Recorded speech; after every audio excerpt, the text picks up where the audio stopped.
Buenos días para todos. Damos inicio a nuestra sesión del día de hoy, siendo hoy 17 de octubre del año 2020. Corresponde en esta sesión abordar la temática correspondiente a los medios de control.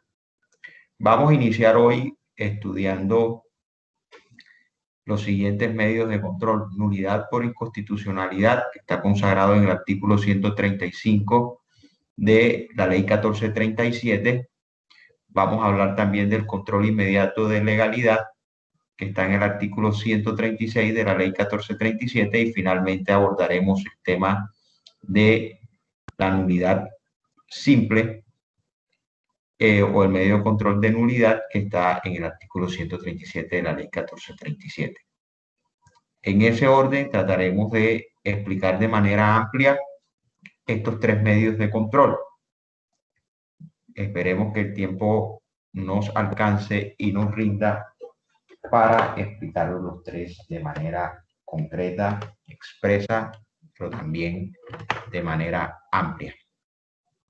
Vamos a compartir pantalla.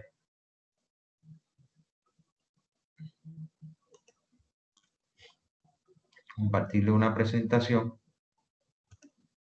para efectos que ustedes puedan ir haciendo seguimiento a lo que se va diciendo. Les recomiendo que tengan su código de procedimiento administrativo y de lo contencioso administrativo a la mano para que vayan visualizando,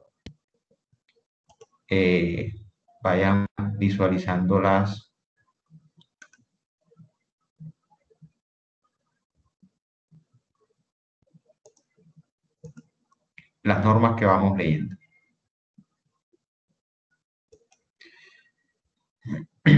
Bueno, ya pueden ver ustedes ahí.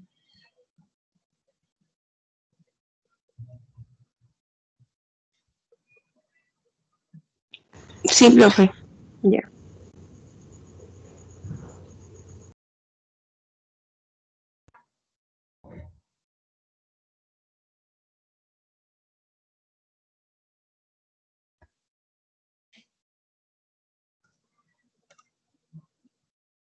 Bueno. ¿Qué son los medios de control? Empecemos por definir entonces qué son los medios de control. Encontramos que los medios de control hoy en la ley 1437 son las llamadas anteriormente en el anterior código acciones. Hoy en día el nuevo código se les ha llamado medios de control. Y hay algunos medios de control que soportan más de una pretensión, como también hay medios de control que no tienen pretensión alguna. Y ya vamos a estudiar eso a la medida que vayamos estudiando cada uno de los medios de control. El Constituyente de 1991 elevó a rango constitucional 13 acciones o recursos, hoy día medios de control, cuya finalidad es controlar la actividad administrativa del Estado. Entonces, el medio de control es el mecanismo, los medios de control son el mecanismo jurídico que ha dispuesto el constituyente, el legislador, para poder controlar la actividad administrativa del Estado. Recuerden que el Estado en que nosotros vivimos es un Estado de Derecho. Y dentro de ese Estado de Derecho hay unos principios que rigen esa actividad administrativa del Estado y que lo encontramos en el artículo 209 superior. Y allí nos señala, entre otros principios, el principio de legalidad, el del debido proceso, de tal suerte que no estamos en un Estado policial, sino que estamos en un Estado de Derecho. Y en virtud de ese Estado de Derecho, entonces, es necesario que se dispongan mecanismos jurídicos para controlar la actividad administrativa del Estado, para que el Estado no desconozca el Estado social de derecho ni el Estado de derecho como tal. sino que por el contrario se ciña a los principios de legalidad del debido proceso. Entonces, para eso están los medios de control, para controlar la actividad del Estado. En Colombia existe un control mixto. Sabemos que el control constitucional puede ser difuso o concentrado. En Colombia tenemos un control mixto porque hay un control difuso que puede ejercer cualquier funcionario, incluso la propia administración en sede administrativa, puede ejercer control difuso, y hay un control concentrado también que está en los órganos jurisdiccionales. Entonces, en Colombia podemos decir que nuestro sistema tiene un control constitucional mixto en el sentido que se dan ambos, tanto el difuso como el concentrado. Pero hablemos concretamente entonces de el primer medio de control, que es el medio de control de nulidad por inconstitucionalidad. Eso está en el artículo 135 de la ley 1437. ¿Quién lo puede leer, por favor?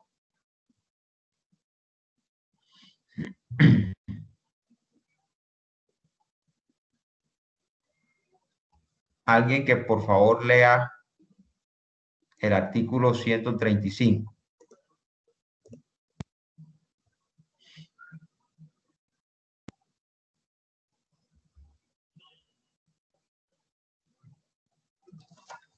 No todos a la vez.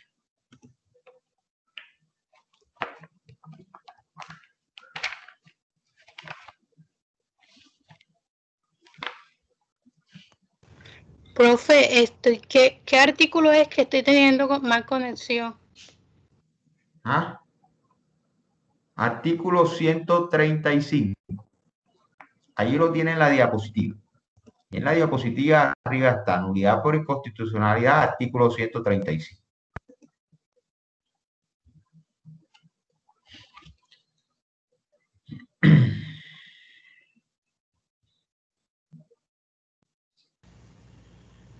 Los ciudadanos podrán en cualquier tiempo solicitar por sí o por medio de representante que se declare la nulidad de los decretos de carácter general dictados por el Gobierno Nacional, cuya revisión no corresponda a la Corte Constitucional en los términos de los artículos 237 y 241 de la Constitución Política, por infracción directa de la Constitución.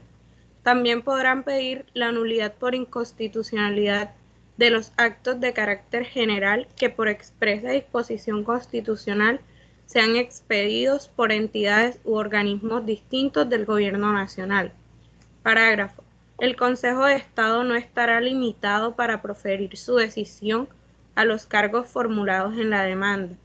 En consecuencia, podrá fundar la declaración de nulidad por inconstitucionalidad en la violación de cualquier norma constitucional. Igualmente, podrá pronunciarse en la sentencia sobre las normas que, a su juicio, conforman unidad normativa con aquellas otras demandas que declare nulas por inconstitucionales. Bueno, fíjense, entonces aquí tenemos el primer medio de control denominado nulidad por inconstitucionalidad. Entonces, precisemos de manera inicial cuándo procede este medio de control. ¿Cuándo procede?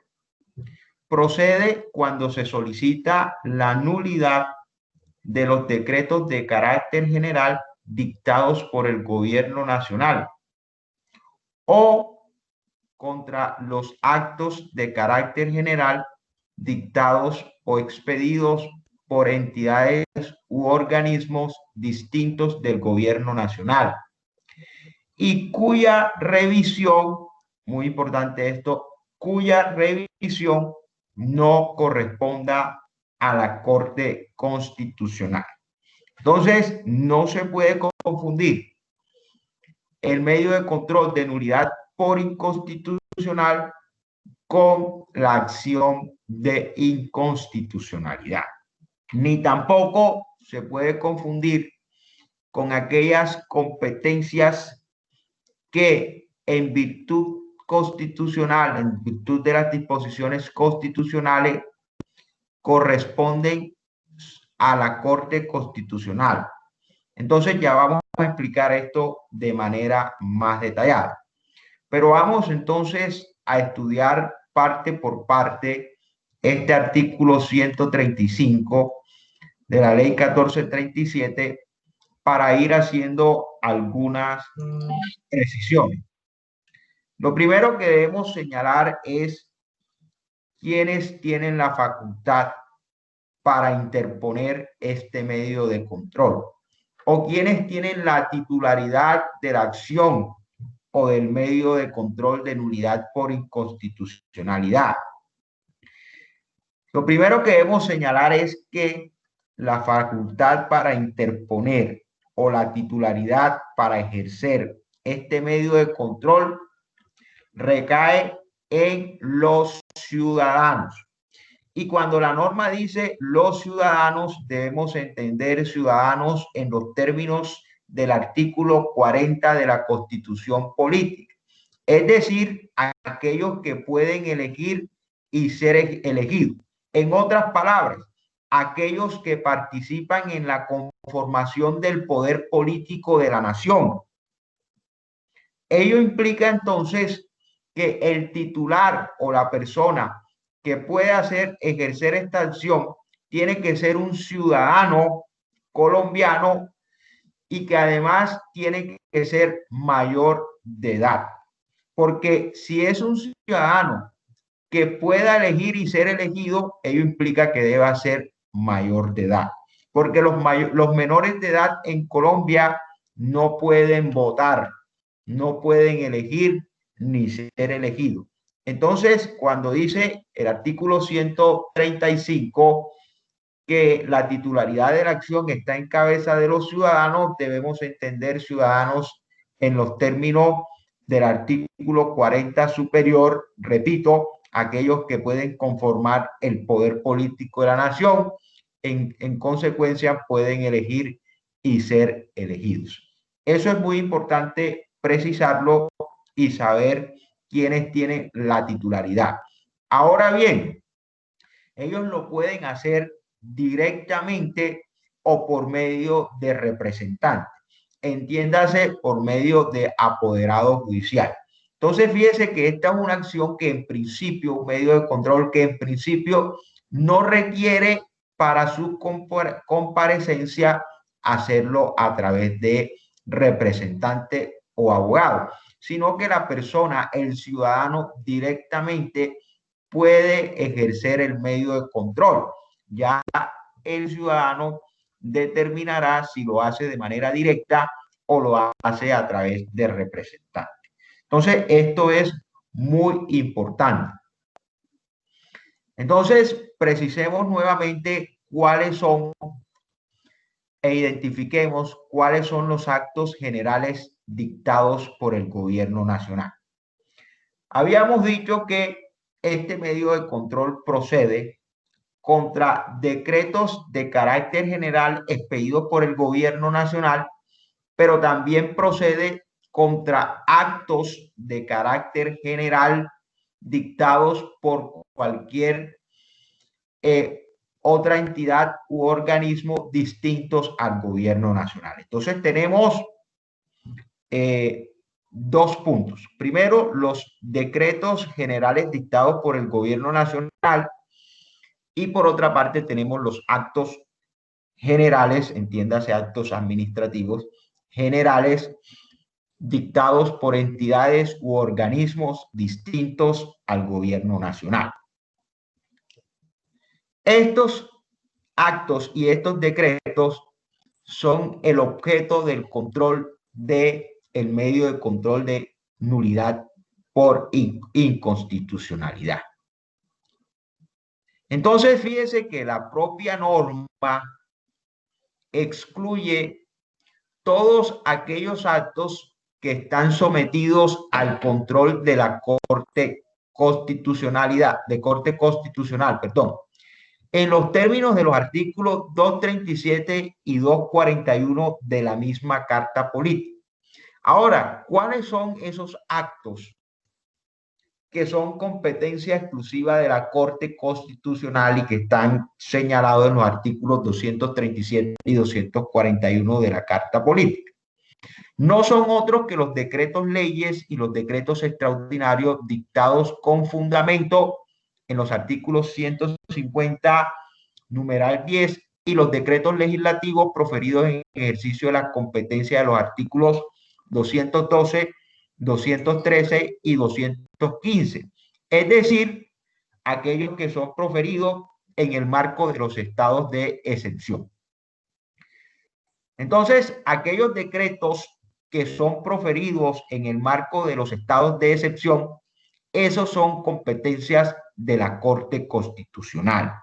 Es la Corte Constitucional quien tiene la revisión. De hecho, en esta semana, el día miércoles o jueves, si mal no recuerdo, la Corte Constitucional ejerciendo la revisión sobre los decretos expedidos por el Gobierno Nacional en el marco del estado de excepción de emergencia económica, declaró la nulidad, la inconstitucionalidad parcial del decreto 806, no, el 806 no es, el 798, si mal no recuerdo, de 2020, en el cual se disponían unos beneficios tributarios para los contribuyentes de impuestos territoriales. Entonces, declaró allí la inconstitucionalidad de dicha disposición, precisamente en ejercicio del control constitucional. Entonces, esos son los actos que están en competencia de la Corte Constitucional. Los demás actos, por ejemplo, aquellos actos generales o decretos generales que expida el gobierno nacional y que no estén señalados en el artículo 237 y 241, o los actos generales que expidan otras entidades u organismos nacionales, corresponderá a su estudio y podrá hacerlo el Consejo de Estado en virtud de el medio de control de nulidad por inconstitucionalidad. Entonces debemos entender que los actos de los cuales conoce el Consejo de Estado en virtud del medio de control de por inconstitucionalidad no son actos con fuerza de ley. No son actos con fuerza de ley. Eso tenemos que tenerlo claro. Los actos o decretos que pide el gobierno nacional que tienen fuerza de ley son aquellos que se piden en el marco de los estados de excepción y son aquellos actos que tienen fuerza de ley, esos decretos, los que se piden en el marco. Y ya hemos dicho que tales decretos, su estudio está en competencia de la Corte Constitucional. Entonces, debemos concretar cuáles son aquellos actos generales que contrarían directamente la Constitución y que pueden ser objeto de control vía medio de control de nulidad por inconstitucionalidad. Entonces, se trata de actos que en primer término sean violatorios de una ley. Perdón. Lo primero que tenemos que decir que sean violatorios de la Constitución. Fíjese que el artículo 135 dice claramente por infracción directa de la Constitución. Entonces, lo que tenemos que señalar es que ese acto o ese decreto objeto de estudio tiene que presentar o tiene que adolecer o tiene que evidenciar una infracción directa a la Constitución y tiene que ser una norma de rango constitucional. Porque si es una norma de rango legal, entonces tenemos que hacer el control judicial a través del medio de control de nulidad, ya sea nulidad o nulidad y restablecimiento. Pero cuando la infracción o la violación o vulneración es en contra de una norma de rango constitucional, el medio de control es nulidad por inconstitucionalidad. Entonces, este medio de control está más que todo dirigido a los llamados reglamentos autónomos, los cuales implican un desarrollo directo de la Constitución sin que exista ley o norma constitucional que se haya expedido para desarrollar. Entonces, ¿cuáles son los actos de carácter general o los decretos de carácter general? Son aquellos más que todos reglamentos autónomos. El reglamento, por ejemplo, para el tránsito de tropas extranjeras, que en este momento viene siendo un tema de discusión a nivel nacional. Por ejemplo, el reglamento para la dirección de la fuerza pública, el decreto que reglamenta el receso del Senado con un dictamen previo del Consejo de Estado, la creación y supresión y fusión de círculos notariales, entre otros. Todos esos son reglamentos autónomos y que no existe una ley entre la norma constitucional que haya reglamentado eso, sino que se ha reglamentado esa norma constitucional a través de la expedición de decreto. También son reglamentos autónomos, vienen a ser todos los reglamentos y los manuales de funciones para el ejercicio de un cargo. Entonces, esos son reglamentos autónomos y hacia allá está dirigido el control de el medio de control de nulidad por inconstitucionalidad.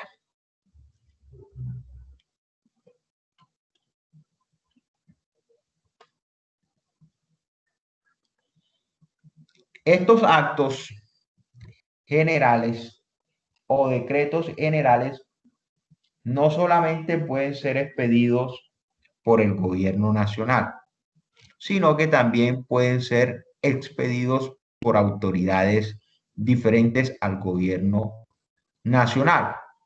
Ya hemos dicho que también pueden ser expedidos por entidades u organismos diferentes al gobierno nacional. Por ejemplo, entonces, el Consejo Superior de la Judicatura puede expedir unos actos, ellos le llaman acuerdos, unos actos generales. El Consejo Superior de la Judicatura es una entidad o un organismo distinto al gobierno nacional. De igual manera, la Junta Directiva del Banco de la República también puede pedir algunos actos de carácter general y así muchas entidades u organismos diferentes al gobierno nacional expiden actos de carácter general. Hay un aspecto importante que señala el artículo y que vemos aquí en la diapositiva y que debemos precisar el término para interponer el medio de control. Y nos señala la norma que el medio de control de nulidad por inconstitucionalidad se puede interponer en cualquier tiempo. Se puede interponer en cualquier tiempo. ¿Y por qué se puede interponer en cualquier tiempo? Se puede interponer en cualquier tiempo porque este es un medio de control de naturaleza meramente objetiva y además público. Ojo con eso que acabo de decir. Es muy importante que ustedes tengan claro cuál es la naturaleza jurídica de cada medio de control. En la medida que ustedes tengan clara la naturaleza jurídica de cada medio de control, podrán comprender mejor el uso de ese medio de control. El medio de control de nulidad por inconstitucional tiene una naturaleza jurídica pública y objetiva. Pública y objetiva.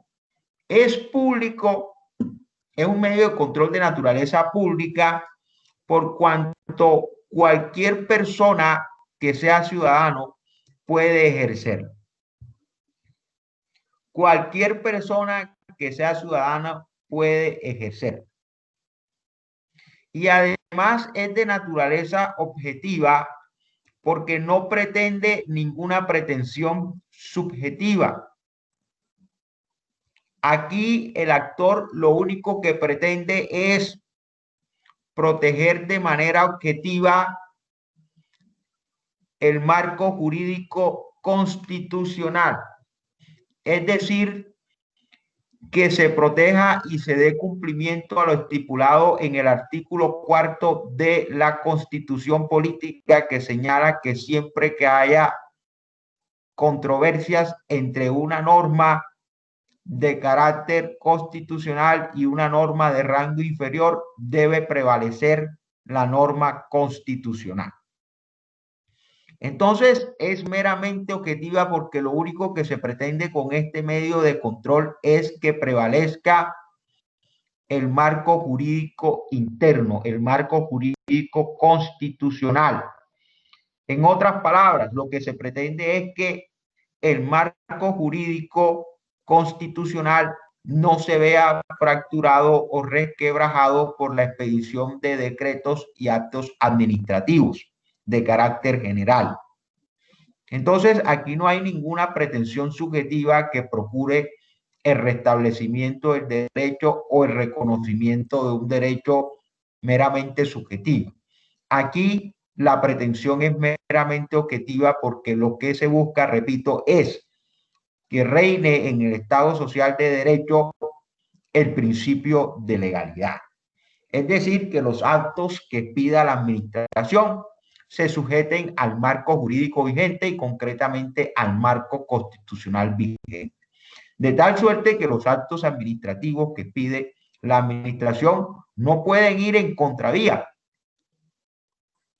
del marco jurídico constitucional, el marco jurídico legal vigente.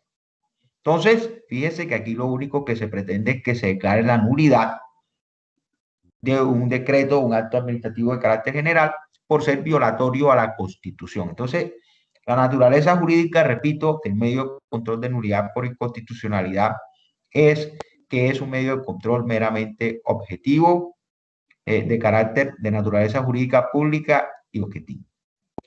Pública por cuanto, repito, cualquier persona lo puede adelantar. Ahora bien, fíjense, la naturaleza, el hecho de que un medio de control sea de naturaleza pública, implica que una vez presentado y ejercido el medio de control, ya el demandante no puede renunciar a la pretensión ni puede retirar la demanda. Si renuncia o la retira, el juez de oficio tendrá que seguir adelante con el proceso. Lo que sí puede pasar en un medio de control de naturaleza subjetiva. Ya, al ser un medio de control de naturaleza objetiva, el demandante puede retirar la demanda en cualquier momento, pero cuando el medio de control es de naturaleza objetiva, no se puede retirar la demanda, porque aquí lo que se está buscando es proteger el ordenamiento jurídico. Y si el demandante desiste de la pretensión, la autoridad judicial deberá continuar con el proceso de manera oficiosa. Y aquí entonces decimos algo, un aspecto importante que debemos recalcar es la competencia del juez que examina, que es el juez administrativo, que examina la sentencia, que examina el medio de control por inconstitucionalidad. En este caso, el juez administrativo no está limitado para proferir la decisión únicamente respecto de los cargos o pedimentos incluidos en la demanda. En estas palabras dice el artículo 135 en el parágrafo: el juez competente para conocer esto, el organismo competente para conocer de este medio de control es el Consejo de Estado. Dice: el Consejo de Estado no estará limitado para proferir su decisión a los cargos formulados en la demanda. En consecuencia, podrá fundar la decisión de nulidad por inconstitucionalidad en violación de cualquier norma constitucional. Igualmente podrá pronunciarse en la sentencia sobre las normas que a su juicio conformen unidad normativa con aquellas otras demandas que declaren nulas por inconstitucionalidad. Entonces, fíjese que aquí la norma permite declarar la nulidad por inconstitucionalidad si se encuentra demostrada la violación de cualquier norma constitucional. No es necesario que el demandante enumere todas las normas constitucionales que él considera violadas en la decisión de ese acto o decreto. Con que mencione una o mencione dos, corresponde al Consejo de Estado de manera oficiosa hacer un estudio generalizado, y si encuentra que ese decreto además viola otras normas de rango constitucional, también podrá pronunciarse en ese sentido. En otras palabras, el Consejo de Estado está facultado para fallar ultra y extra petita en relación a este medio de control. Es decir, puede fallar más allá de lo pretendido, más allá de lo pedido y aún por fuera de lo solicitado. Esto evidencia entonces el criterio oficioso de la jurisdicción contenciosa administrativa, porque repito, lo que está en juego aquí es proteger el marco jurídico constitucional. Entonces, estos son, digamos que, las características más importantes que debemos resaltar de este medio de control de nulidad por inconstitucionalidad. De nulidad por inconstitucionalidad. ¿Qué ha dicho la jurisprudencia? ¿Qué ha dicho la jurisprudencia? Ok, nos faltaba algo aquí. ¿Cuál es la finalidad del medio de control? La finalidad del medio de control, ya lo habíamos dicho, al ser de naturaleza objetiva, no es otro que declarar la nulidad de los decretos generales o actos generales que pida el gobierno nacional o las entidades u organismos nacionales. Entonces, decretar o declarar la nulidad de esos decretos por infracción, obviamente, a la Constitución. ¿Qué ha dicho la jurisprudencia? ¿Alguien va a decir algo? Sí, qué pena, doctor. No se ven las diapositivas. No se ven. Nadie la ve. No, Nadie la ve. No, profe, no se ven. Bueno, vamos a ver.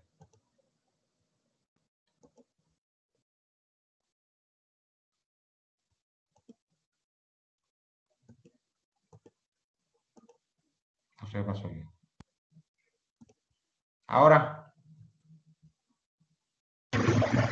Sí, profe, ya se ve. Bueno. Entonces, ¿qué ha dicho la jurisprudencia? La Corte Constitucional en sentencia C-037 de 1996 dijo: el control de constitucionalidad en Colombia se vio reforzado con la creación de la Corte Constitucional. Sin embargo, no por ello puede afirmarse que nuestro país ha adoptado el llamado control concentrado, pues en realidad este sigue siendo de carácter difuso funcional. Lo anterior habida cuenta de que además de los pronunciamientos que realice esta corporación, al Consejo de Estado se le ha atribuido, dentro de la llamada acción de nulidad por inconstitucionalidad, el pronunciamiento acerca de los decretos dictados por el gobierno nacional cuya competencia no sea asignada a la Corte Constitucional.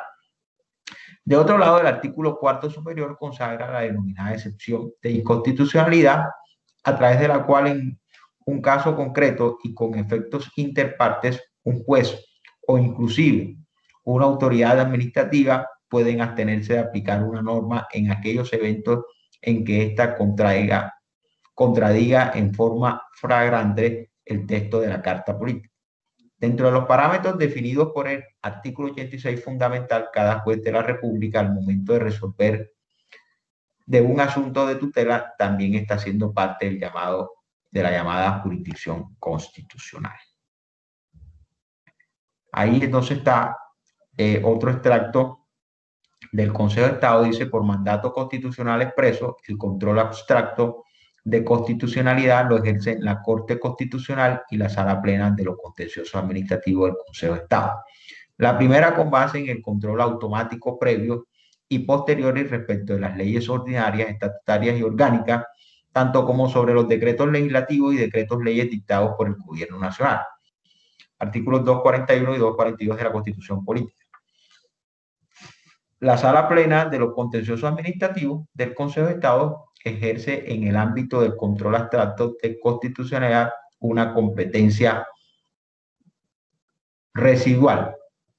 En tal sentido, conoce de las demandas presentadas contra los decretos emitidos por el Gobierno Nacional, cuyo control no competa ejercer a la Corte Constitucional. Numeral segundo del artículo 237 del Código de la Constitución Política y numerales quinto y séptimo del artículo 241 de la misma Constitución Política. Entonces, eso es lo que ha señalado la jurisprudencia de el Consejo de Estado y de la Corte Constitucional. Entonces, veamos el control inmediato de legalidad. A ver qué nos dice. ¿Quién puede leer el artículo 136?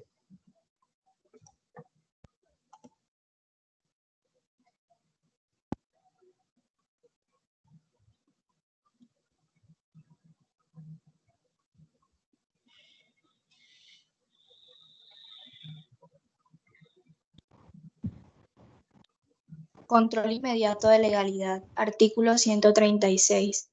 Las medidas de carácter general que sean dictadas en ejercicio de la función administrativa y como desarrollo de los decretos legislativos durante los estados de excepción tendrán un control inmediato de legalidad ejercido por la jurisdicción de lo contencioso administrativo. Repita. Las medidas de carácter general que sean dictadas en ejercicio de la función administrativa y como desarrollo de los decretos legislativos durante los estados de excepción tendrán un control inmediato de legalidad, ejercido por la jurisdicción de lo contencioso administrativo en el lugar donde se expidan. Si se tratare de entidades territoriales o del Consejo de Estado, si emanaren de las autoridades nacionales de acuerdo con las reglas de competencia establecidas en este código. Las autoridades competentes que lo expidan enviarán los actos administrativos a las a la autoridad judicial indicada dentro de las 48 horas siguientes a su expedición. Si no se efectuara el envío, la autoridad judicial competente aprehenderá de oficio su conocimiento. Bueno, fíjense lo que encontramos ahí. Primero aquí nos señala lo siguiente. El artículo 136, que nos habla del control inmediato de legalidad, nos dice que el objeto de este medio de control se da sobre medidas de carácter general en ejercicio de la función administrativa. Fíjense que dice, las medidas de carácter general que sean dictadas en ejercicio de la función administrativa y como desarrollo de los decretos legislativos durante los estados de excepción. Entonces, de eso hemos tenido mucho en los últimos meses.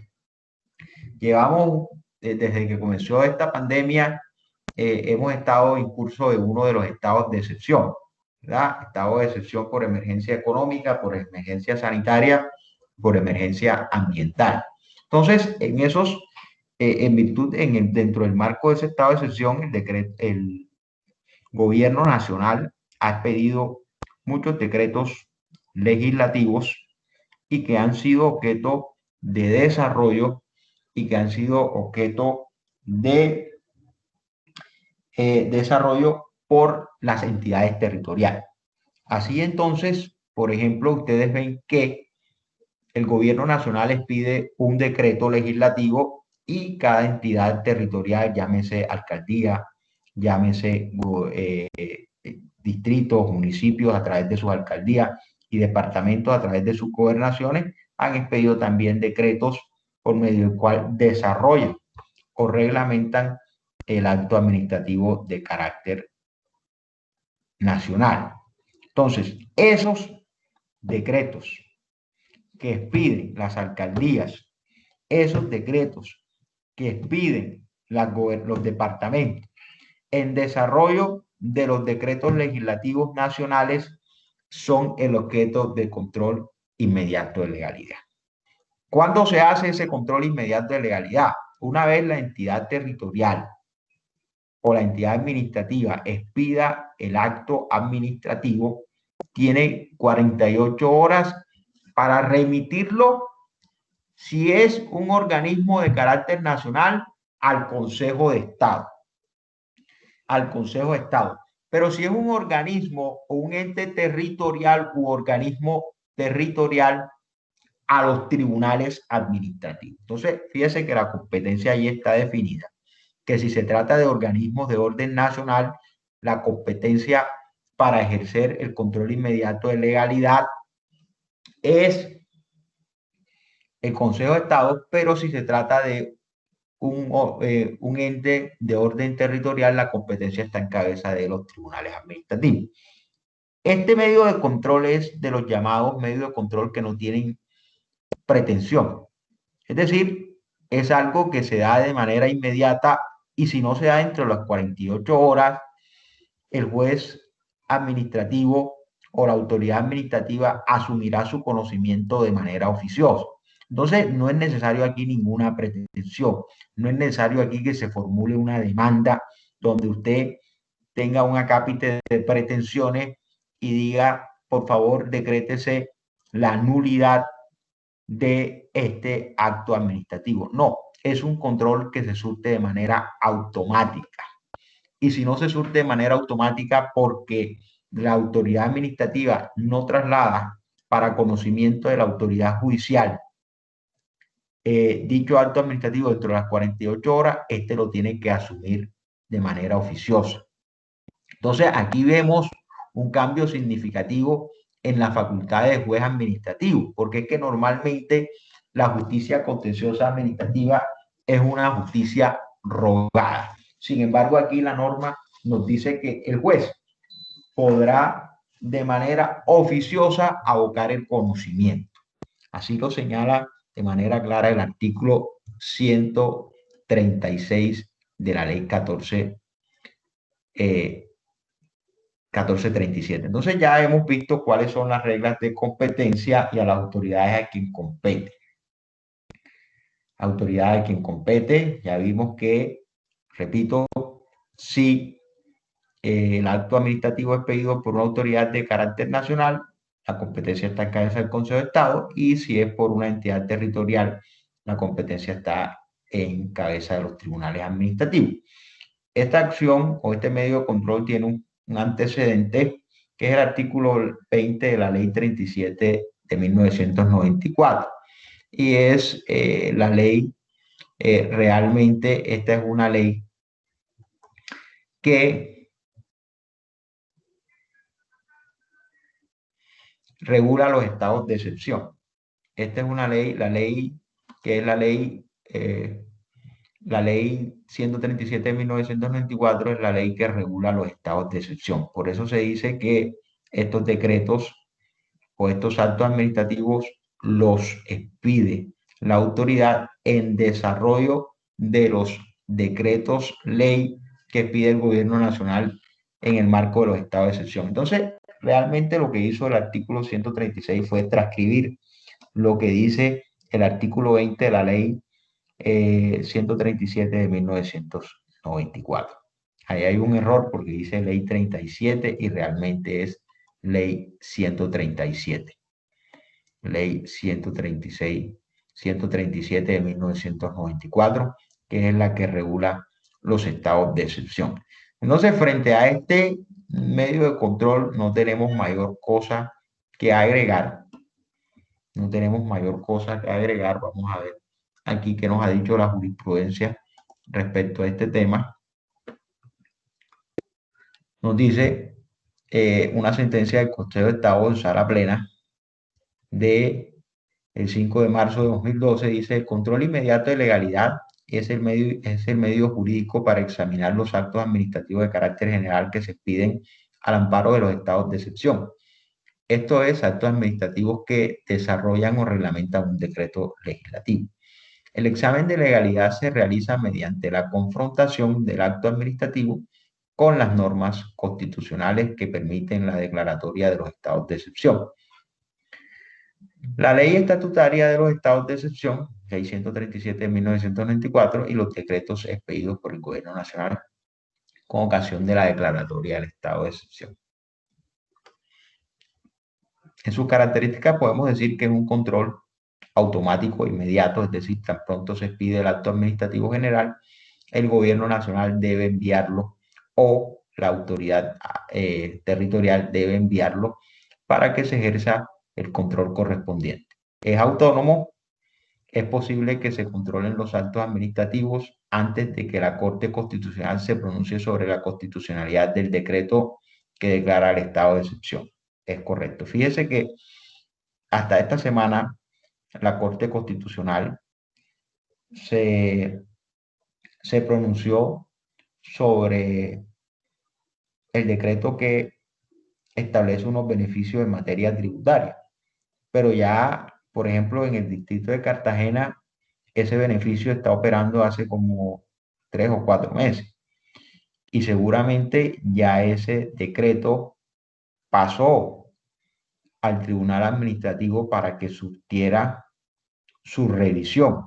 No sé realmente cuál fue la resulta de esa revisión, pero tuvo que haber pasado ya, porque debía haber pasado dentro de las 48 horas. Es otra característica de este medio de control es que es integral, es un juicio en el que se examina la competencia, ¿qué se examina aquí? La competencia de la autoridad que expidió el acto, la conexidad del acto con los motivos que dieron lugar a la declaratoria del estado de excepción, la sujeción a las formas y la proporcionalidad de las medidas adoptadas para conjurar la crisis e impedir la extensión de los efectos del estado de excepción. Entonces, aquí se miran estos aspectos. La competencia de la autoridad que expidió el acto. Entonces, si realmente la autoridad que expide el acto tiene la competencia y que realmente el contenido de ese acto guarde relación con la declaratoria del estado de excepción. Porque es que si estamos en un estado de excepción económica, por crisis económica, no vamos a salir haciendo, digamos, estableciendo unas prohibiciones como si estuviéramos en un estado de conmoción interior. Entonces tienen que guardar coherencia.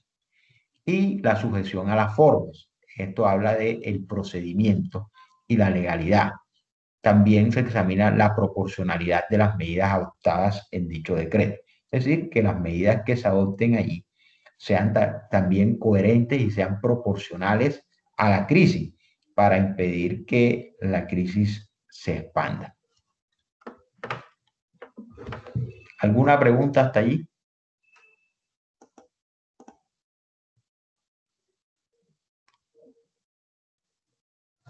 ¿Alguna pregunta hasta allí? No, doctor. Bueno, pasemos ya a unos temitas más complejos. Pasemos ya a unos temitas más complejos, como es el medio de control de nulidad. Vamos a ver si tenemos tiempo. Son las 9 apenas. Tenemos tiempo para abarcar el medio de control de nulidad. Permítame un momentico. Aquí.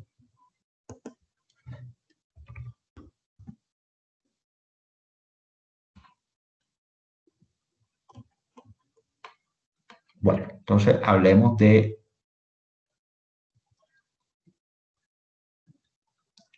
el medio de control de nulidad.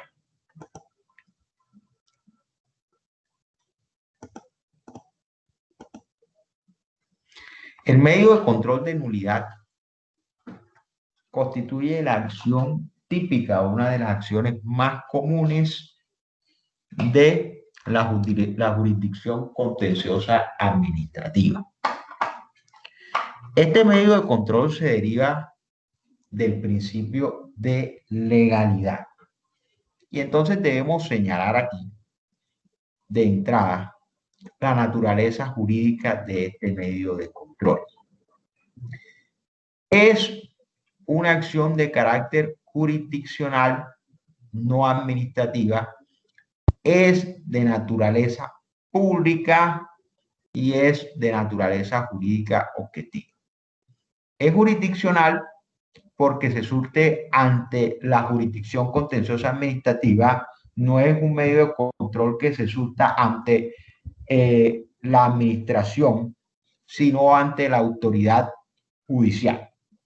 Entonces, la naturaleza jurídica como tal es un medio de control de naturaleza público y objetivo.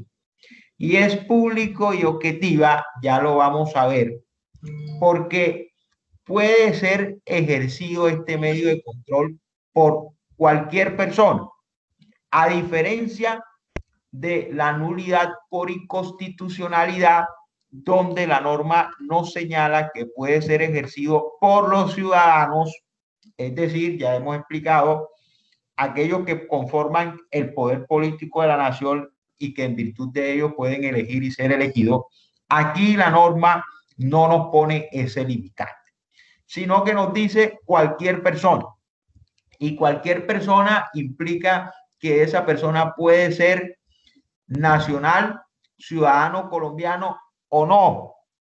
No es necesario incluso que conforme el poder político, sino cualquier persona, sea nacional o extranjera, puede hacer uso de este medio de control. Entonces, esto es muy importante que nosotros precisemos la naturaleza jurídica de este medio de control.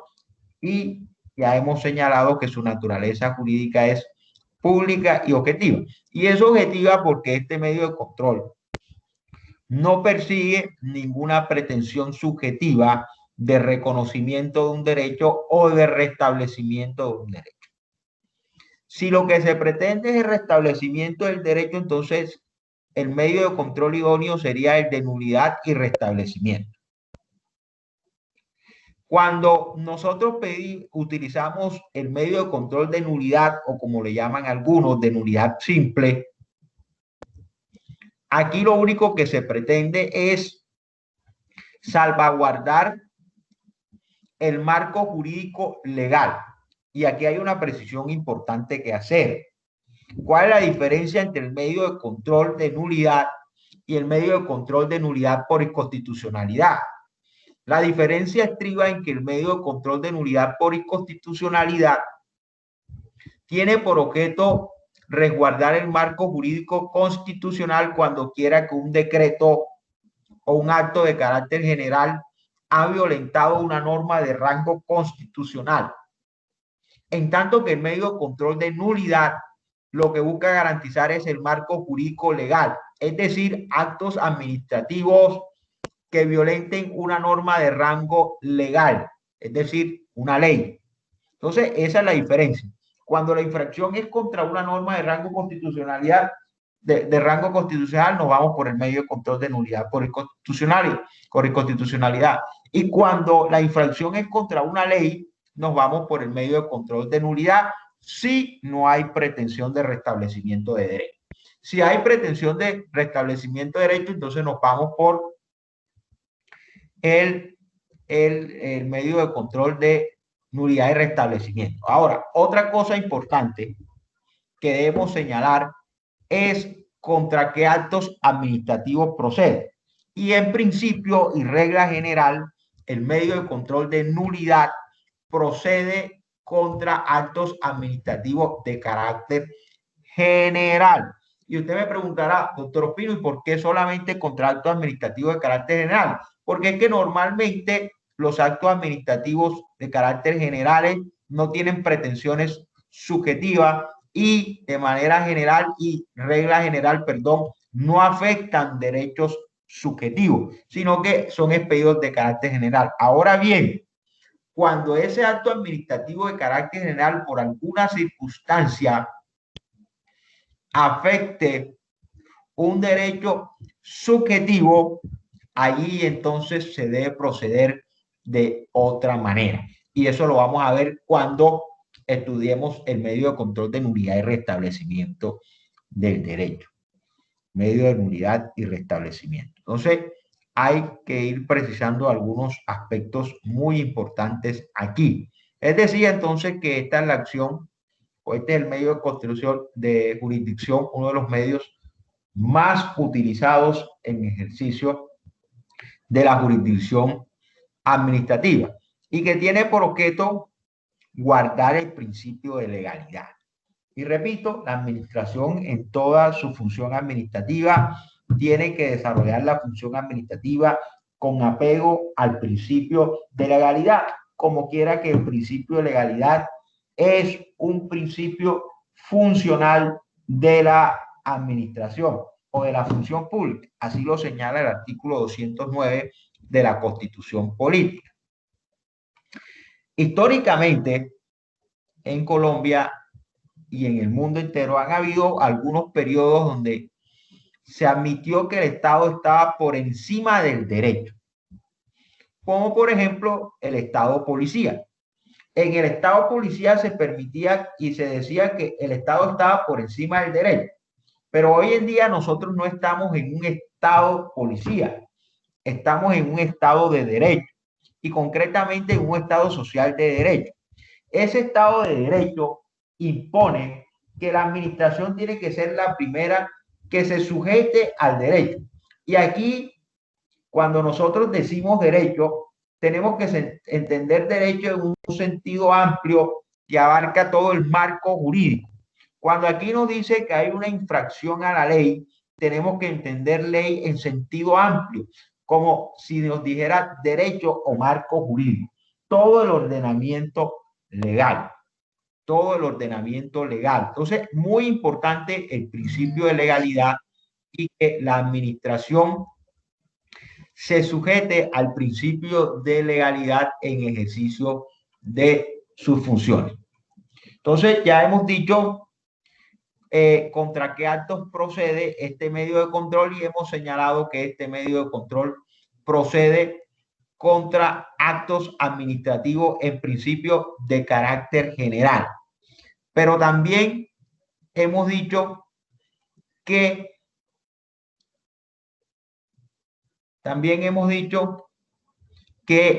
este medio de control puede ser ejercido por cualquier persona. Ahora bien, ¿cuál es la finalidad? ¿Cuál es la finalidad de este medio de control? Este medio de control se interpone con la finalidad de obtener la nulidad de actos administrativos de carácter general,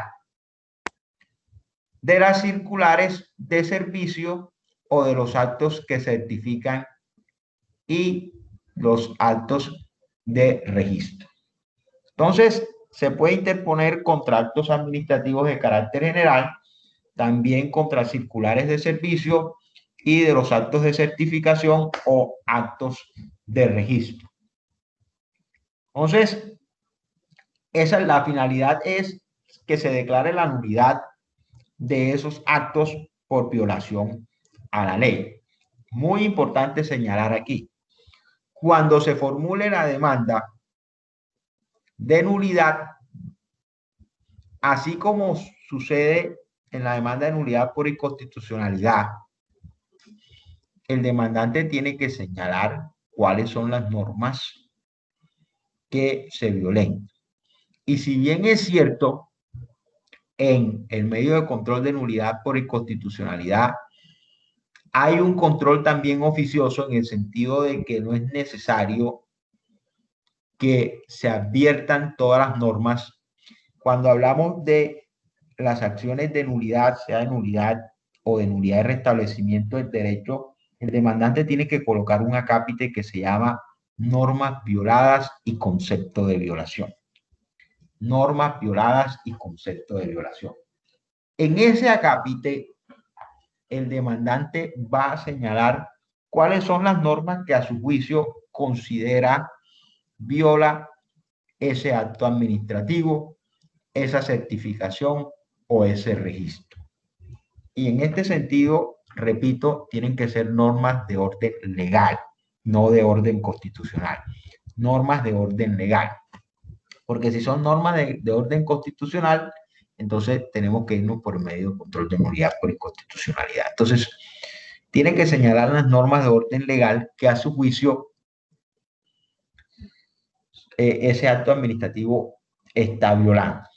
Y no solamente tiene que indicarlas, ojo, no solamente tiene que indicarlas, sino que tiene que señalar el concepto de la violación. En otras palabras, tiene que explicarle al juez en qué consiste la violación y por qué ese acto administrativo viola esa norma. Ojo que si no se hace esto, si no se explica el concepto de violación, es muy posible que la demanda fracase. Muy posible no. La demanda fracasará por una excepción que se llama ineptitud formal de la demanda o haber presentado la demanda sin el lleno de los requisitos legales. Ineptitud formal por haber presentado la demanda con el lleno de los requisitos legales, sin el lleno de los requisitos legales. Y es que aquí se exige el concepto de violación. Así lo ha dicho el Consejo de Estado en su jurisprudencia. Entonces usted tiene que explicar, si usted dice, este artículo, este decreto o este acto administrativo viola la ley 909 en su artículo 20, usted tiene que explicar en qué consiste esa violación. Que la ley 909 en su artículo 20 dispone cuál es el mecanismo, cuál es el procedimiento para que los funcionarios de carrera administrativa puedan ser encargados en otro cargo. Que al expedirse el decreto tal no se siguió con ese procedimiento establecido allí, sino que se dio un procedimiento distinto, lo cual es violatorio de esa norma. Allí tiene que explicarse. El procedimiento que se siguió fue este, en tanto que lo que señala la norma es que el procedimiento debe ser este. La persona tenía que tener una calificación de sobresaliente y cuando examinamos, dice la norma que para ser promovido tenía que tener una calificación de sobresaliente en los 2 últimos años anteriores y encontramos que la persona que fue objeto de encargo, a quien se le dio el encargo, no tenía calificaciones sobresalientes, luego entonces ese acto administrativo es contrario a la norma. ¿Sí me he hecho entender? Sí, doctor. Bueno, entonces esto es muy importante que lo tengamos claro. Ahora, ¿cuándo procede este medio de control? ¿Cuándo procede? Cuando nosotros presentamos la pretensión de nulidad, tenemos que encuadrar nuestra pretensión en alguna de estas causales de anulabilidad del acto administrativo. No es la causal que usted quiera, tiene que estar aquí entre estas. Mire lo que dice la norma. Mire lo que dice la norma. Dice, el párrafo segundo del artículo 137. Procederá cuando hayan sido expedidos, ¿qué? Los actos administrativos. Procederá cuando hayan sido expedidos con infracción de las normas en que deberían fundarse. Entonces, es la primera causal. Cuando el acto administrativo haya sido expedido con infracción a las normas en que debía fundarse. Repito, normas de carácter legal. Normas de carácter legal. ¿Verdad? Ley de constitución hacia abajo. Cuando haya sido expedido con infracción a las normas, es decir, con desconocimiento a las normas en que debía fundarse. Sigue diciendo, o sin competencia, Este es otro presupuesto o otra causal de anulabilidad de los actos administrativos, cuando es pedido por un funcionario sin competencia. sin competencia. Sabemos nosotros que uno de los elementos del acto administrativo o que constituye el acto administrativo en debida forma es que el acto administrativo tiene que ser expedido por un funcionario competente. Estamos mencionando, ya más adelante vamos a explicar a detalle en qué consiste cada una de estas causales. La tercera es con desconocimiento del derecho de audiencia y defensa. Es la tercera causal de anulabilidad o de anulación de los actos administrativos. Es decir, cuando en la expedición de ese acto administrativo se haya desconocido el derecho de audiencia y defensa. La cuarta causal de anulabilidad que nos señala el artículo 137 es mediante falsa motivación. Y aquí también debemos incluir entre esa falsa motivación la falta, con T de tetero, falta de motivación. Entonces puede haber falsa motivación o falta o ausencia de motivación del acto administrativo. Esa es otra causal de anulación de los actos administrativos. Y también, por último, tenemos la causal cuando el acto administrativo se haya expedido con desviación de las atribuciones propias de quien lo profirió, o en otras palabras, con desviación de poder. Con desviación de poder. Entonces, es muy importante que nosotros tengamos claro, porque al momento de presentar la demanda,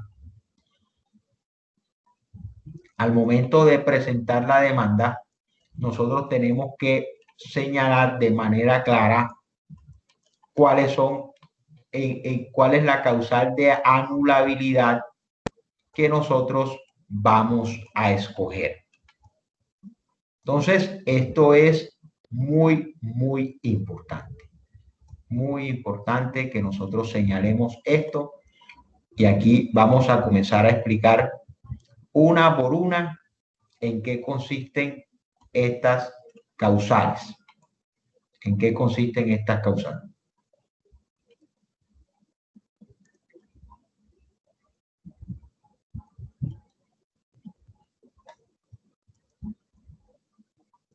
Bueno, comencemos por la primera.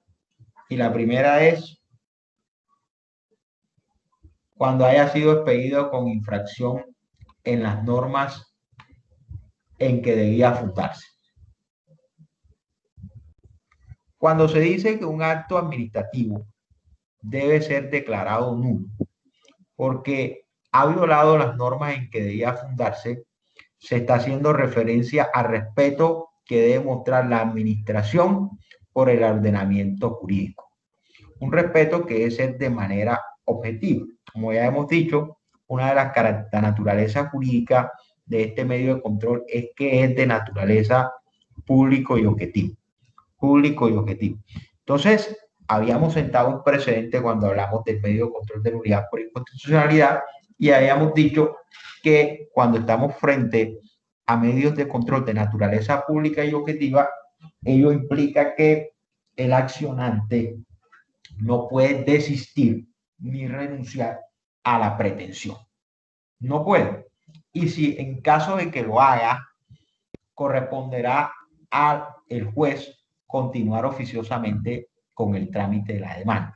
¿Por qué? Porque lo que está en juego aquí es la protección objetiva del ordenamiento jurídico. Entonces,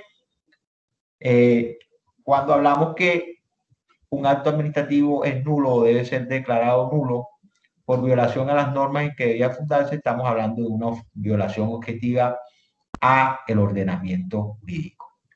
Esa violación objetiva de las normas se enmarca en dos principios fundamentales. El primer principio es el principio de la jerarquía de la administración y el principio de la jerarquía de normas. Sabemos entonces que en virtud de estos principios, el principio de la jerarquía de la administración implica o lleva implícito la existencia de funcionarios de mayor o menor jerarquía. En ese sentido, un acto administrativo expedido por un funcionario de menor jerarquía no puede contradecir o ir en contravía de un acto administrativo expedido por un funcionario de mayor jerarquía. Eso tenemos que tenerlo claro. Si ello se da, ahí hay una violación a las normas en que debía fundarse. A las normas en que debía fundarse. Sabemos entonces que un acto administrativo, una autoridad puede pedir un acto administrativo donde desarrolle alguna norma o donde establezca algún procedimiento que se debe surtir al interior de la entidad para ciertos trámites, y es posible que un funcionario inferior, desconociendo lo establecido en ese acto administrativo donde se fijó el procedimiento para ese trámite, le dé un trámite distinto al ya establecido por el funcionario superior. Allí hay una infracción a las normas en que debía fundarse por violación al principio de la jerarquía en la administración. Pero también existen jerarquías de normas. En ese sentido, dentro del marco jurídico legal, tenemos las leyes, pero también tenemos unos acuerdos municipales o distritales que también son ley, y tenemos unas ordenanzas que piden las asambleas departamentales que también son ley.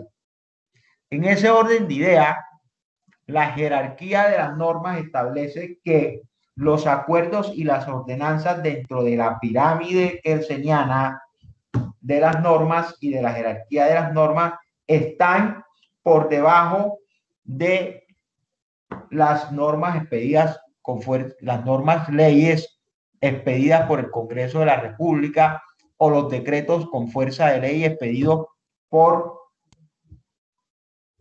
el gobierno nacional.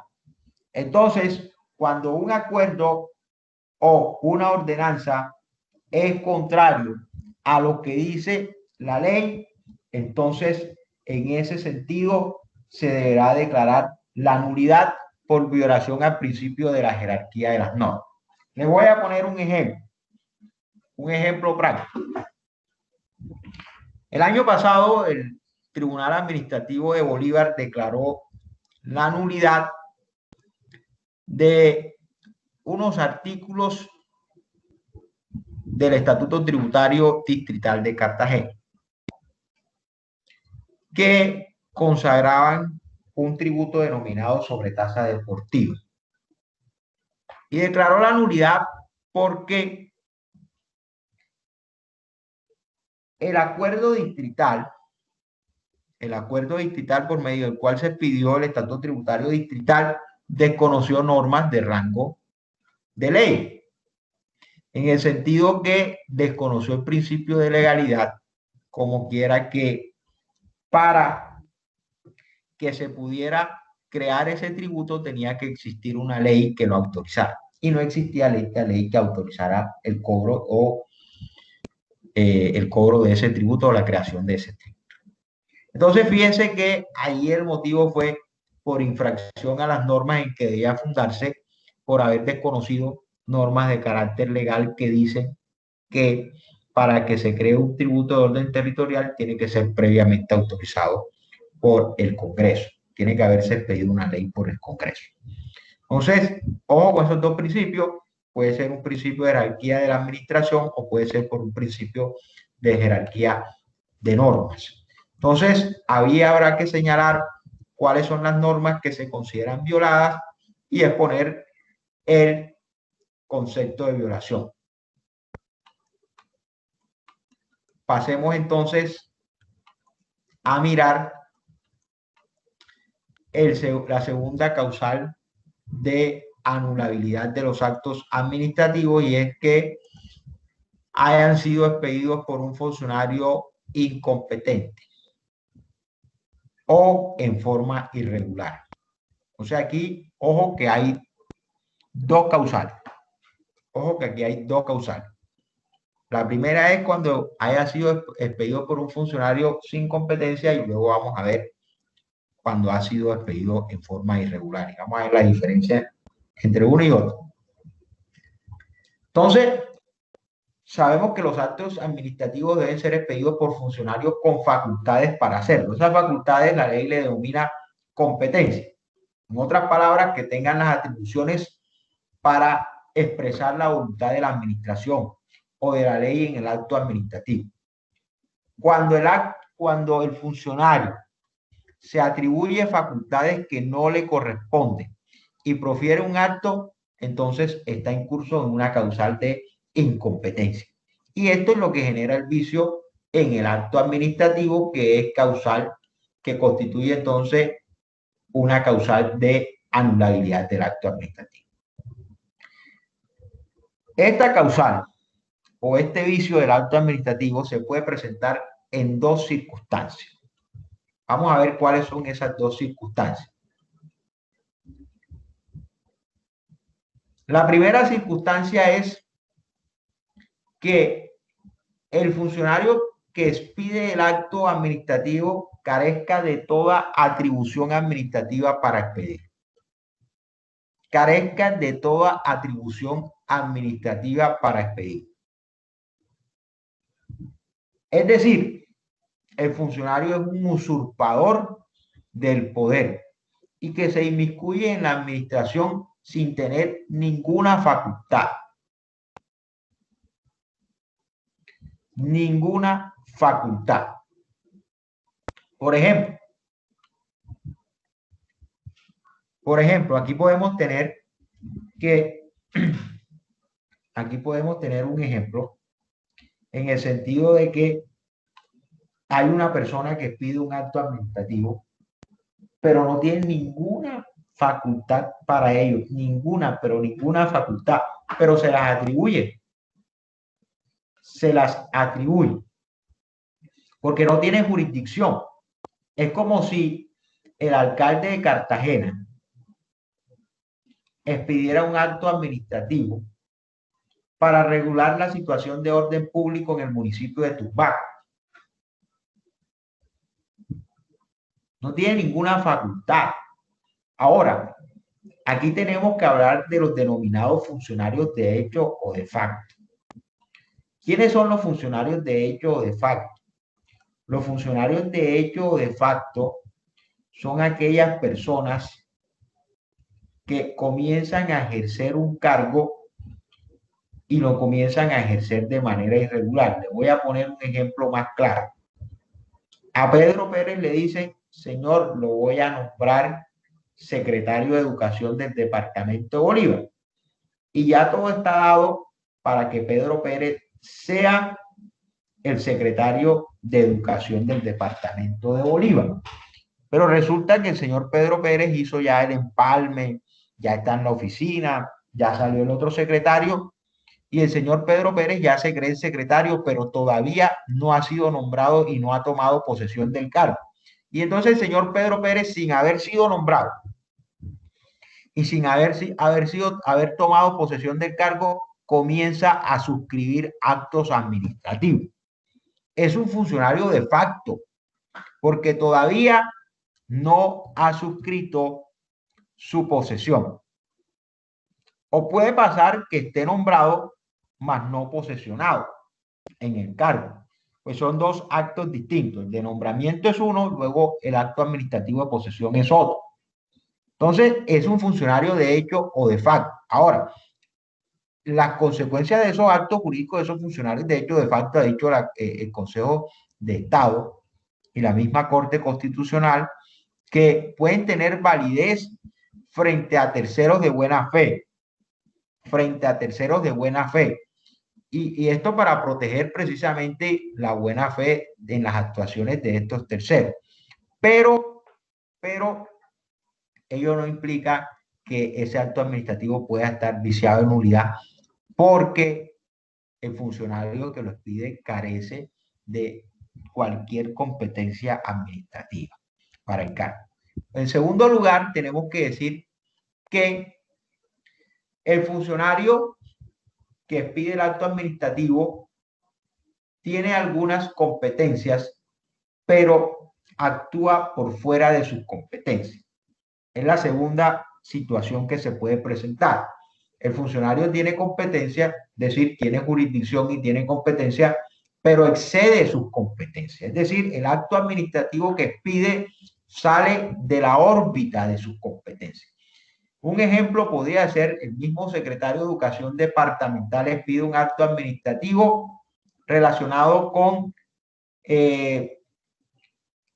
decir algo, relacionado con asuntos que competen al secretario de Hacienda, regulando el presupuesto, por ejemplo, o haciendo unos traslados presupuestales, o proponiendo unos traslados presupuestales. Esos dos actos administrativos, allí hay un exceso en las atribuciones y eso lo lleva a que se configure la causal de que es un acto administrativo por un funcionario, expedido por un funcionario sin competencia, porque a pesar de ser un funcionario público con jurisdicción, sus competencias se suscriben a la Secretaría de Educación. Cuando él excede esas competencias, entonces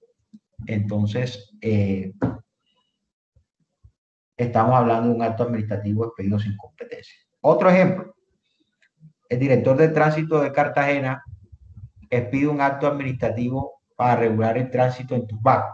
Si bien es cierto, es director de tránsito y tiene competencias para regular todo lo relacionado con la movilidad y el tránsito, su jurisdicción en la ciudad de Cartagena.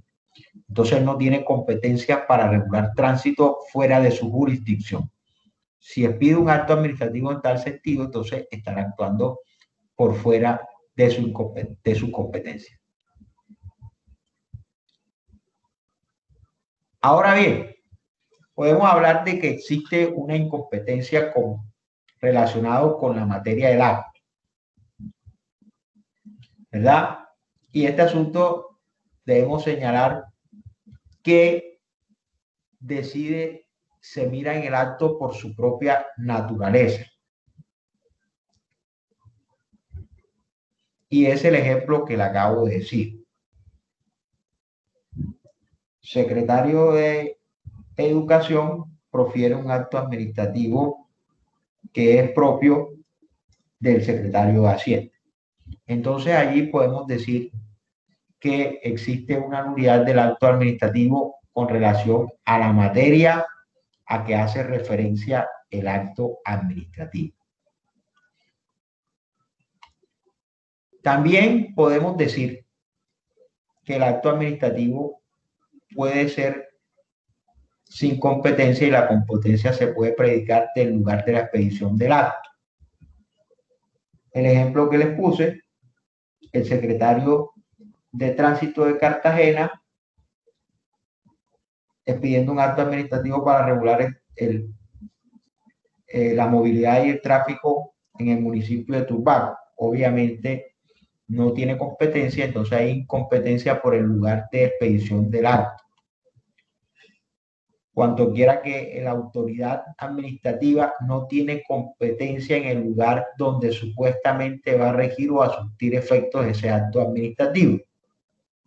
También puede haber incompetencia frente a razones de tiempo. Ya vimos que hay incompetencia respecto de modo, respecto de lugar, pero también de tiempo. Modo, la materia, lugar, donde va a tener efectos el acto administrativo, también el tiempo. Y es el ejemplo que le puse primero. El funcionario de facto que sin haberse posesionado en el cargo comienza a expedir acto administrativo. Luego, entonces allí estamos hablando de una circunstancia de tiempo porque en ese momento no tenía facultades ese funcionario para expedir o competencias para expedir ese acto administrativo por cuanto aún no había tomado posesión del cargo. Luego que tome posesión del cargo, obviamente podrá expedir los actos administrativos, pero antes no. Entonces, no sé si hay alguna pregunta respecto a esa causal. Bueno, entonces hablamos de la expedición de los actos administrativos en forma irregular. Cuando un acto administrativo se expide de forma irregular. Un acto administrativo se expide de forma irregular cuando se desconoce el principio del debido proceso.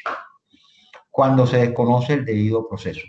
En ese orden de ideas tenemos que decir que en la administración y dentro de la formación de los actos administrativos no se pueden desconocer los procedimientos establecidos por la ley para la formación de los actos administrativos. Cuando se pide un acto administrativo desconociendo el procedimiento establecido por la ley, entonces estamos en presencia de un acto administrativo expedido de manera irregular. Un acto administrativo de manera irregular. Así entonces, por ejemplo, pongamos un ejemplo. Cuando se va a expedir una licencia de construcción, el procedimiento indica que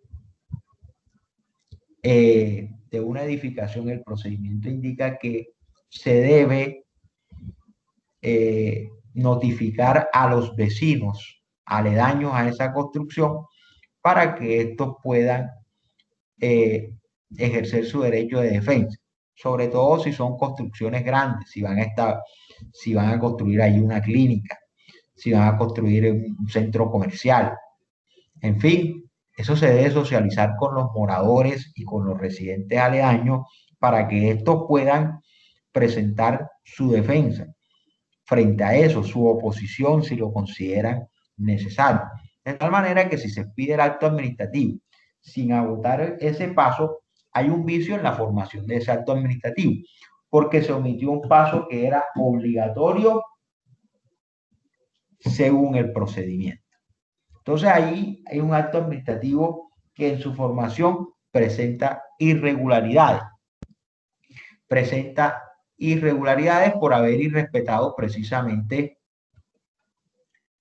las formalidades que establece el procedimiento. Aquí tenemos que precisar algo. Cuando hablamos de la causal de anulabilidad por irregularidad, tenemos que decir que el funcionario que lo expide tiene plenas competencias y plenas facultades administrativas para expedir. Aquí la irregularidad no está en la falta de competencia.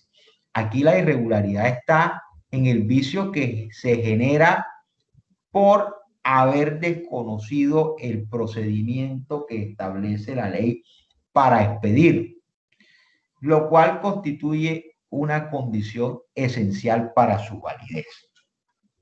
Pongamos otro ejemplo.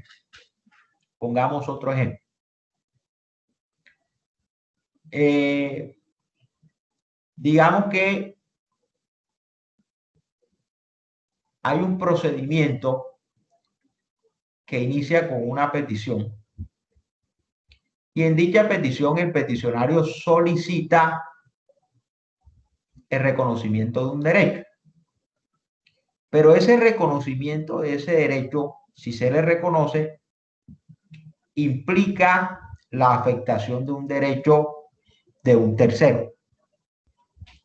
Para ello dispone entonces la norma que cuando el acto administrativo que se expida amenace o afecte los derechos de terceras personas, esos terceros tienen que ser vinculados a la actuación administrativa para que ejerzan su derecho de defensa y contradicción. De tal suerte que si el acto administrativo es expedido y afecta derechos de terceros que no fueron vinculados a la actuación administrativa, es un acto administrativo expedido de manera irregular. Y vamos a ver que esta causal se confunde, porque a mi juicio debería estar implícita aquí. Esta causal se confunde con la causal de violación al derecho de defensa, de audiencia y defensa, que a mi juicio debería estar implícita en la causal de expedición irregular, porque es que la causal de expedición irregular es por violación al debido proceso y el derecho de defensa y audiencia hace parte del debido proceso. Pero el legislador la separó y dijo que era una causal por violación al derecho de defensa. Entonces, lo que quiero señalar es que cuando hay vicios en la formación porque no se siguió el procedimiento establecido. En la norma, entonces señalamos que el procedimiento establecido en la norma, entonces señalamos que el acto administrativo ha sido expedido de manera irregular.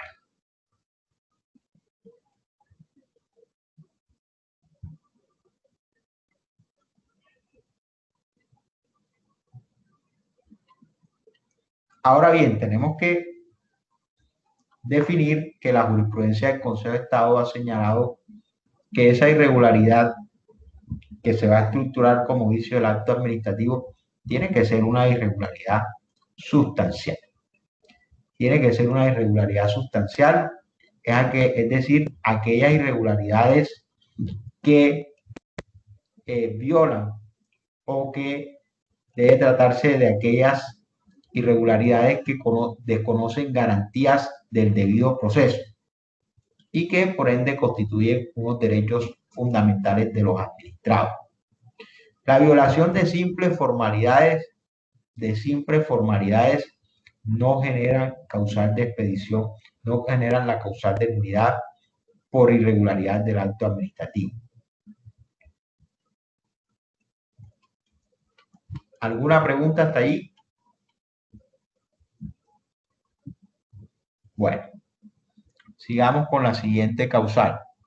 El desconocimiento del derecho de audiencia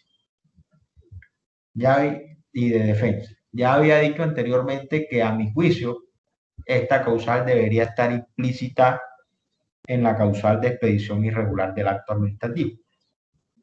Pues el derecho de defensa y de audiencia está implícito en el debido proceso.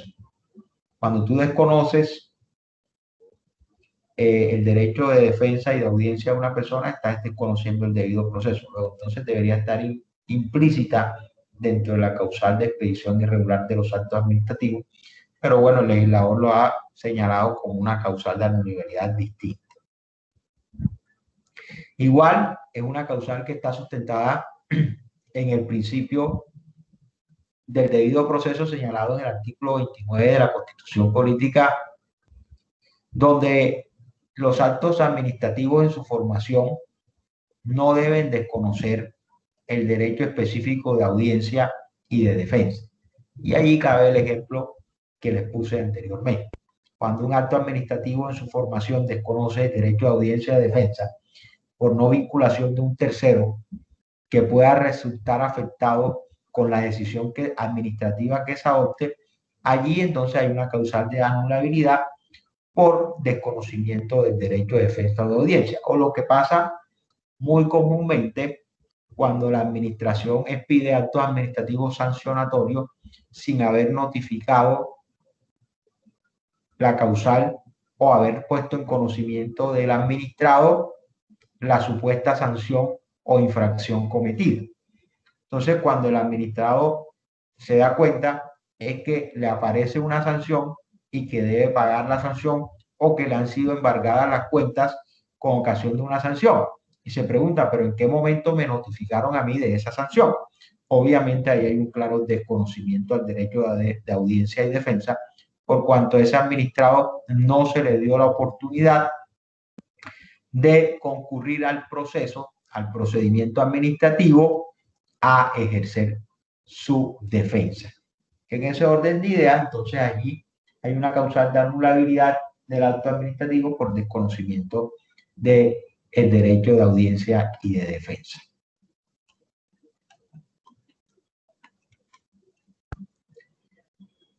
Falsa motivación. Aquí tenemos que hablar que esta causal, como les había dicho, entraña dos causales. La falsa motivación y la falta de motivación. Cuando hablamos de falsa motivación, estamos hablando que la autoridad administrativa que profiere el acto administrativo es una autoridad competente para expedirlo, que el acto administrativo cumple con todas las formalidades legales y en principio el mismo se ajusta al ordenamiento objetivo. Pero los fundamentos de hechos que lo originan no corresponden a la realidad. los fundamentos de hechos que lo originan no corresponden a la realidad. Entonces, en ese caso existe una falsa motivación. Por ejemplo, existe falsa motivación cuando se sanciona a una persona por haber cometido alguna infracción a la norma. En materia tributaria, puede que una autoridad tributaria haya sancionado al pago de una suma de dinero a un contribuyente por haber omitido su deber formal y sustancial de declarar y pagar. Hablemos de el impuesto sobre la renta, donde la persona tiene el deber formal de presentar la declaración, pero también puede que si de esa declaración resulta que tiene que pagar, deriva el deber sustancial de pagar. Entonces, el deber formal es toda persona que supere los límites establecidos en la norma deben declarar renta. Eso no implica que deban pagar. Hay personas que declaran renta en cero porque han tenido algunas deducciones que les permiten. Incluso hay personas que presentada su declaración de renta, incluso la DIAN le tiene que devolver plata o dinero porque tiene un saldo a favor. Es decir, le descontaron más de lo que debían descontar. Hicieron deducciones superiores a las que debían hacerse. Pero hay otros que sí deben pagar. Y entonces allí cuando deben pagar se deriva una responsabilidad sustancial de pago. Una responsabilidad sustancial de pago. Entonces supongamos que la DIAN, desconociendo que una persona cumplió tanto con su deber formal como sustancial, pagó, emitió un acto administrativo sancionatorio. Allí podemos alegar falsa motivación porque los hechos fácticos, o sea, los fundamentos de hecho no corresponden a la realidad. El acto administrativo está diciendo que yo incumplí mi obligación formal y sustancial de presentar y pagar la declaración de renta cuando yo tengo un documento donde puedo acreditar que efectivamente yo sí la presenté y efectivamente sí pagué. Entonces ahí hay falsa motivación por cuanto los fundamentos fácticos, pese a que todas las normas que estén en el acto administrativo parecen ser supuestamente legales y son las normas que aplican para imposición de sanciones, los fundamentos de hecho no concuerdan con la realidad. Entonces ahí hablamos que hay falsa motivación. Pero cuando hablamos de falta motivación, la falta de motivación se da en el caso de los actos administrativos que debiendo ser motivados, no son motivados. Hay actos administrativos que pueden expedirse sin motivación y hay actos administrativos que deben obligatoriamente ser motivados. Por ejemplo, los actos administrativos por medio del cual se declara insubsistente una persona que ostenta un cargo de libre nombramiento y remoción. Ha dicho la norma que regla general estos actos administrativos no son motivados. ¿Por qué? Porque es un cargo de libre nombramiento y remoción y el nominador puede disponer del cargo cuando él quiera. Entonces, no tiene por qué motivar y no tiene por qué decir cuáles son las razones por las cuales los separa del cargo o lo declara insubsistente. Eso en principio. Pero hay actos administrativos que exigen ser motivados. Ustedes recordarán cuando vimos contratación estatal, cuando hablamos de las cláusulas o potestades exorbitantes, como son la terminación unilateral, la interpretación unilateral, la caducidad. Esos actos administrativos tienen que ser motivados. Tienen que decirse y tienen que expresar cuáles son los fundamentos de hecho, cuáles son las razones de hecho y cuáles son las razones de derecho que llevan a la administración a expedir ese acto administrativo y a adoptar esa decisión. Si ese acto administrativo no está motivado, no tiene motivación alguna, es un acto administrativo que está incurso en una causal de anulabilidad por falta de motivación. Entonces, hay muchos casos en que el legislador ha dicho que los actos administrativos deben ser motivados. Ya hablamos de los actos administrativos expedidos en materia contractual. También aquellos que son relacionados con el retiro del servicio público de funcionarios que están vinculados mediante carrera administrativa. Dijimos que los que no deben ser motivados son los de libre nombramiento y remoción. Pero ahora, cuando el funcionario es de carrera administrativa y lo van a desvincular de la carrera administrativa por alguna situación, ese acto administrativo tiene que estar debidamente motivado. Explicar las razones por las cuales se desvincula a ese funcionario. En el caso de sanciones disciplinarias, por ejemplo, cuando hay una sanción disciplinaria por un ente de control, que nuevamente esa sanción disciplinaria, entiéndase procuraduría o entiéndase control interno de una entidad, esa sanción, ese acto administrativo tiene que estar debidamente motivado. En el caso de desistimiento de peticiones, y cuando a pesar de haberse desistido de la petición, la administración decide o continuar con el trámite de manera oficiosa, ese acto administrativo por medio del cual se decida abocar el conocimiento de manera oficiosa tiene que ser motivado también. Entonces, hay muchos ejemplos donde el acto administrativo debe ser motivado. Cuando el acto administrativo debiendo ser motivado no lo es, entonces estamos en cursos en la causal de falta de motivación del acto administrativo. Y veamos entonces la última causal, desviación de poder. Los actos administrativos, ustedes saben y hemos explicado una y otra vez que la función administrativa está al servicio del interés general y no al servicio de intereses particulares.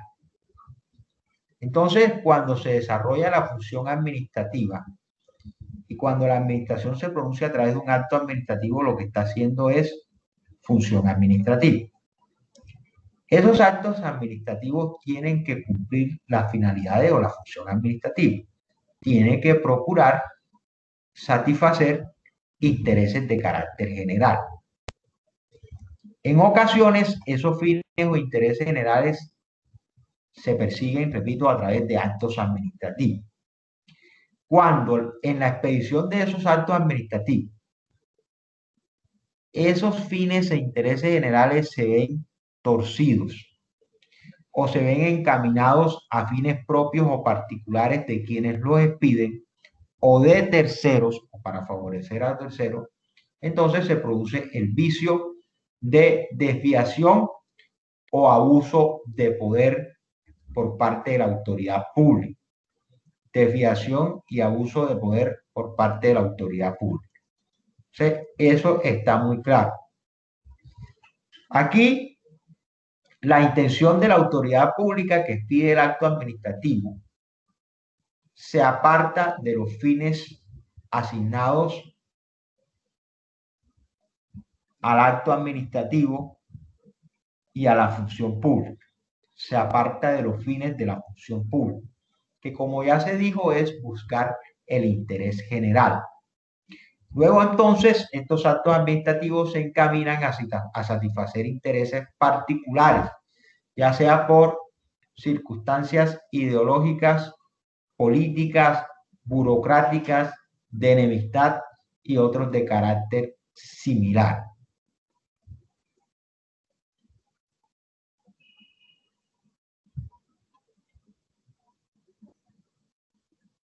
Por ejemplo, puede darse esta causal de anulabilidad por desviación o abuso de poder cuando se persigue con el acto administrativo una finalidad distinta a la asignada a la entidad o autoridad pública mediante los actos de creación u organización. Por ejemplo, el superintendente de servicios públicos que expide un acto regulatorio asignado a la superintendencia de valores. Aquí este acto administrativo tiene un sentido de interés general, pero no está asignado a la finalidad que persigue esa autoridad. Entonces aquí hay abuso de poder. También cuando se pide un acto administrativo por carácter de enemistad. Yo expido un acto administrativo para castigar a un enemigo político o para castigar a un enemigo personal. Allí hay abuso o desviación de poder. O yo expido un acto administrativo para satisfacer intereses particulares de un tercero, ¿verdad? Allí claramente entonces hay un abuso o desviación de poder. Entonces, en esta causal, el funcionario es competente, pero lo que se da aquí es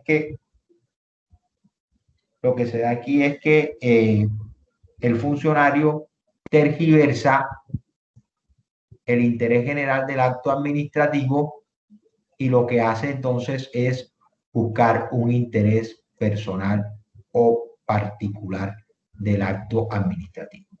Para concluir, hablemos entonces de las características de este medio de control. Hablemos entonces de las características de este medio. Ya hemos dicho que es una acción de carácter jurisdiccional y no administrativa. Hemos hablado de que es una acción pública, tiene naturaleza pública y objetiva, es decir, porque puede ser ejercida por cualquier persona y no busca una pretensión subjetiva como lo es el restablecimiento o reconocimiento de algún derecho. Se ejerce en interés de la legalidad, es decir, para proteger el ordenamiento legal. No tiene término de caducidad, esto es muy importante. Otra característica es que este medio de control se puede interponer en cualquier tiempo. Si lo que se busca es proteger el ordenamiento jurídico, no tiene ningún sentido colocarle un término de caducidad, porque realmente lo que estaríamos haciendo es convalidar una ilegalidad si colocamos algún término de caducidad. Las sentencias que se profieren dentro de este proceso, en ejercicio de este medio de control, surge efectos erga omnes. Es decir, si las sentencias declaran en efecto la nulidad del acto administrativo, es de obligatorio cumplimiento frente a todas las personas al ser un medio de control de naturaleza pública. Ahora bien, si las pretensiones son negadas, surte efectos erga omnes frente al caso concreto de las pretensiones negadas.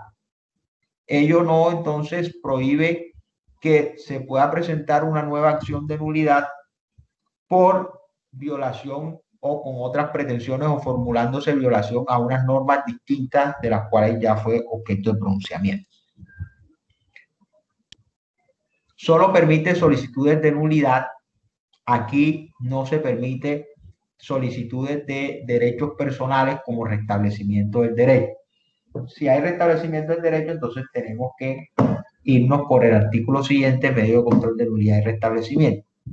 No es desistible, al ser un medio de control de naturaleza pública, no es desistible.